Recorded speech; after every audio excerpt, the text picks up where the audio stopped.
videu jsem tu na admin party. Jo, tohle bude asi tak video short, jo? Proč sakra ne? Dámy a pánové, tohle bude nejlepší video short na světě. A bude to určitě, užijete, takže dejte si wafle nějaký, jo? Jsou už nějaký wafle v tom, v Brawl Stars.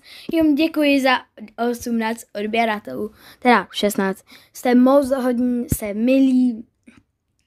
Beže žádný merch nemám, takže vůbec o nic neprosím, jste moc hodní a jdeme si to užít. Já jsem si nechal tuhle klásu a jdeme na to, dámy a pánové, tady jsou nějaký kontakt, tohle si vezmu miliardu. Kamo, tady si vezmeme nějaký uhlí. To se vždycky hodí, proč ne? Kámo, já se tak na to těším, jakože mega moc. To bude sranda prostě. Tak myslím, že asi na týden nemusím těžit. A tak zasadíme tu něco. Tak, dáme to do ohniště, no, tak už máme... Co? Oni to zničili? Ne. No nic, to nevadí. Myslím nějaký takhle věci. Kamu dostíky. Čepiček. Disco. Já myslím, že oheň se teďko nějak není. Yes.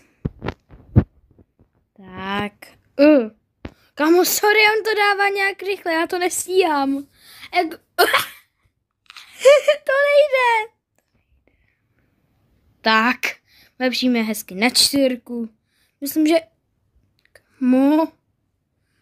Já to nestíhám ty věci brát.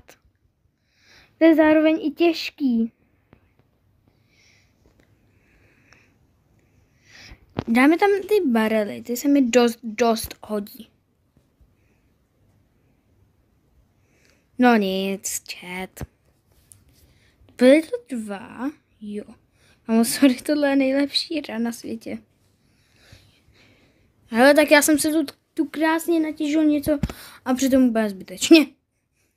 Tak, ale to nevadí, ale. Kámo, sorry, my tu máme fakt hrozně moc věcí. Snad to tady bude dobré, ale dostaneme spoustu diamondíků. Takže snad to ani není naposled.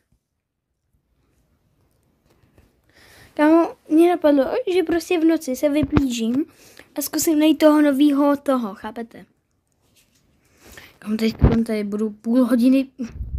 Říká, že nám nedal